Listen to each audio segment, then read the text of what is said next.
Everyone, कैसे हैं आप सब। उम्मीद करती हूँ कि आप सब ठीक होंगे। Good morning, welcome my YouTube channel नीटम village blogger. स्वागत है आपका मेरे इस न्यू वीडियो में। और ये दिवाली वाले ब्लॉग ही अभी तक चल रहे हैं, क्योंकि मैंने थोड़े ब्लॉग ज़्यादा बना लिए थे दिवाली वाले, क्योंकि इतनी मेहनत करते हैं पता। हफ्ता 15 दिन पहले मैं सफाइयाँ करने लगी थी दिवाली की। और ये है, और ये मैं ना दिए जगा रही हूँ। ये ना पानी वाले दिए हैं, तो शूट किया होता है तो फिर दिखाना तो पड़ता ही है। इसलिए ये मेरा तीसरा व्लॉग है दिवाली वाला। और ये है पानी वाले दिए। इसमें थोड़ा सा पानी डालो और फिर ये जल जाते हैं। ये रहा हमारे घर का लुक। ठीक है, ना ही मैं कह सकती हूँ, ना ही हम ज़्यादा अमीर हैं और ना ही हम ज़्यादा गरीब हैं। भगवान की दया से हम 2 टाइम की रोटी अच्छी तरह से खाते हैं। और ये आई थी थाली मेरे देवर की घर से मम्मी के लिए आई थी, क्योंकि हमारे दिन जब भी कोई त्यौहार होता तो मम्मी को खाना ज़रूर देते हैं। भगवान की दया से मेरे 3 देवर हैं। और यहाँ भी मैंने आपको पिछले ब्लॉग में बताया था कि मैंने चावल और पनीर और मटर की सब्ज़ी बनाई थी। और यहाँ मैं तल रही हूँ पूरियाँ। क्योंकि खाना तो मैंने बना लिया था। अब सारों ने खा भी लिया था, तो थोड़ी सी पूरियाँ रह रही थी। तो फिर मैंने सोचा यहाँ ना गर्मा गर्म बना लेते हैं, फिर ठंडी ना खाने का मन नहीं करता। और यहाँ ना सुबह का तेल बचा हुआ था, ब्रेड तले हुए थे ना इसमें, तो ये इसलिए ये काला काला सा तेल लग रहा है। और यहाँ पर मैंने तल ली थी पूरियाँ। और मेरे देवर के घर से जो खाना आया था, कितनी अच्छी थाली थी। देखा था ना आपने। सेमियाँ बनाई थी, वो बनाए थे, क्या बोलते हैं इसे, मटर पनीर बनाया था, चावल बनाए थे और पूरियाँ बनाई थी। और साथ में बनाए थे पल्ले कहते हैं, शायद पल्ले कहते हैं उसे। हाँ, वो बनाए थे। बड़ी अच्छी थाली थी, हमने भी खाई थी हमने भी खाई थी, मम्मी ने भी खाई थी। और यहाँ मैं तल रही हूँ पूरियाँ। और आपने भी सोचना है दिवाली कब की होगी। अभी इसके यही व्लॉग चल रहे हैं, तो क्या करूँ गाइस। तो थोड़ी तबीयत भी मेरी ठीक नहीं है, जिसकी वजह से मैं नहीं डाल पा रही हूँ। और यहाँ मैं बना रही थी पूरियाँ पारियाँ मैंने बना ली थी। और फिर टाइम तो लगता है, आपको पता, कोई भी काम करना हो टाइम तो लगता ही है बनाने में।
और यहाँ पर ना मेरे हस्बैंड मेरे पास खड़े हुए थे। ये शायद दे रहे थे पैसे, बोल रहे थे कि ना बच्चों को पैसे दे के आ। और क्योंकि आपको तो पता है दिन त्योहार में तो बच्चों को कुछ ना कुछ देना ही पड़ता है, चाहे 10 दो चाहे 20 दो। और आपको पता ही है आजकल 10-20 तो कोई लेता नहीं है, फिर भी मैंने बता दिया।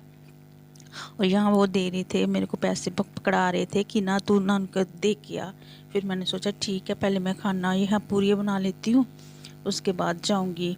और बच्चे थे मंदिर थे, हाँ, साथ में पटाखे भी जला रहे थे बाहर। और इसके बाद खाना वाना खा के हमने की थी, मंदिर भी गए थे, पूजा भी की थी। पर ना एक बार जब मैं ना दिवाली की सफाइयाँ करते करते इतनी ज़्यादा थक गए थे ना भगवान। हफ्ता 15 दिन पहले सफाइयाँ करने लगी थी, अभी तक मेरी सफाइयाँ नहीं ख़त्म हुई थी। दिवाली वाले दिन भी सफाई की थी, तो इतनी ज़्यादा थक गई थी कि जब मैं एक बार बिस्तर पे लेटी तो फिर ना मेरा मन ही नहीं हुआ कि मैं बाहर जाके बच्चों के साथ थोड़ा सा वो कर लूँ, पटाखे जला लूँ। मेरा बिल्कुल मन नहीं कर रहा था, क्योंकि मैं बड़ी थक जाती हूँ। अगर मैं थोड़ा सा भी काम करूँ तो मैं थक जाती हूँ, और पता नहीं मेरे शरीर, क्योंकि दवाइयाँ खा रही हूँ जिसकी वजह से मैं ज़्यादा थक जाती हूँ, ज़्यादा मेरे से काम भी नहीं होता। पर ये भगवान, मैंने इस बार दिवाली पे मैं कहती हूँ कि मैं काम नहीं करती, पर मैं इस बार मैंने दिवाली पे इतना काम किया, इतना काम किया, इतना काम मैंने शायद कभी किया ही नहीं था। पर वो भी यही दिखाने के लिए कि मैं अपने ब्लॉग्स अच्छे अच्छे बनाऊंगी, इसीलिए मैंने इतनी सफाई की थी। पर पता नहीं आपको पसंद आई होगी सफाई या नहीं आई होगी, ये तो सब आपकी और भगवान ही बता सकता है कि आपको सफाई अच्छी लगी या बुरी लगी। और किचन में भी लगवाना है काम।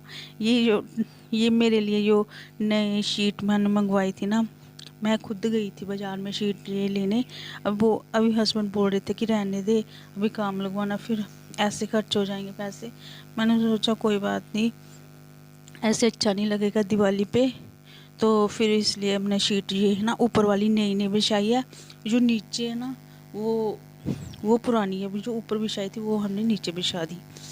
और इसके बाद फिर मैं गई थी अपने देवर के घर। मेरे देवर का घर बिल्कुल ही पास ही है, और उसे खाना वाना बना के, और ये है उनके गेट के बाहर उसने रंगोली बनाई थी। ये उनके गेट का बाहर है। फिर मैंने सोचा चलो आपको थोड़ा सा अंदर का लुक भी दिखा देती हूँ मेरे देवर के घर का। ये उन्होंने लगवाए हैं, लाइटें लगवाई हैं, और मेरी देवरानी शायद वो भी खाना बना रही थी, और मैं अंदर नहीं गई। वैसे तो मैं गई थी अंदर, पर मैंने शूट नहीं किया। उनके घर ना थोड़ा सा काम लगा हुआ है, इसकी वजह से मैंने शूट नहीं किया। तो यहाँ बाहर का ही लुक आपको दिखा दिया। फिर गई थी दूसरे देवर के घर, उसका घर भी बिल्कुल पास ही है, तो मैंने सोचा चलो ये भी आपको दिखा देती हूँ। यहाँ वो ना दिए दुए लगा रहे थे, रंगोली बना रहे थे। उनका भी ना, मैं अंदर नहीं गई, उनका भी, ये मेरे दूसरे देवर का घर है, उन्होंने भी लाइटें लुटें सब भी लगाई हुई थी। और ये फिर मैं आ गई थी मंदिर। अब मंदिर में भी मैंने सोचा चलो थोड़ा सा और शूट कर लेती हूँ, क्योंकि ये दिन बार बार नहीं आएगा। दिवाली का दिन साल में एक ही बार आता है, दिवाली का दिन। और यहाँ पर ना सभी लोग दिए सभी लगाते हैं, तो यहाँ मैं थोड़ा सा माथा टेक रही हूँ। यहाँ रंगोली बनाई थी मेरे देवर के लड़की ने, वो बिल्कुल छोटी है, उसने बनाई थी। और फिर वहाँ से आके फिर ना थोड़ी सी पूजा की, हवन वगैरह किया था, और उसके बाद मैं खाने लगी थी खाना। और सभी ने खा लिया था खाना, सिर्फ मैं रह रही थी एंड में। तो फिर यहाँ मैं खा रही थी खाना। मैंने सोचा चलो खाना वाना खा लेते हैं, क्योंकि भूख तो लगी थी। और मेरे खाने में था, मैं भी बताती हूँ, मेरे खाने में था चावल थे, मटर पनीर था, और सेमिया भी थी। और ये मैं दिखा रही हूँ आपको, ये वाली रंगोली अच्छी लग रही है ना, मेरे हस्बैंड ने बनाई थी, मैंने भी थोड़ी सी हेल्प की थी उनकी। और प्लीज़ गाइस, अगर मेरी वीडियो थोड़ी सी भी अच्छी लगे, प्लीज़ इसे लाइक, कमेंट और शेयर और सब्सक्राइब मेरे चैनल को ज़रूर कर लेना। मुझे आपके सपोर्ट की बड़ी ज़रूरत है। और प्लीज़ गाइस, ये मैं दिखा रही थी आपको अपने घर का सारा लुक। खाना वाना मैंने खा के फिर दिखा रही थी। फिर मैं एक बार जब मैं बिस्तर पर लेट आती हूँ, फिर मेरे बिल्कुल मन नहीं कर रहा था उठने का। प्लीज़ गाइस, मेरे वीडियो को लाइक, कमेंट और शेयर और सब्सक्राइब जरूर कर लेना।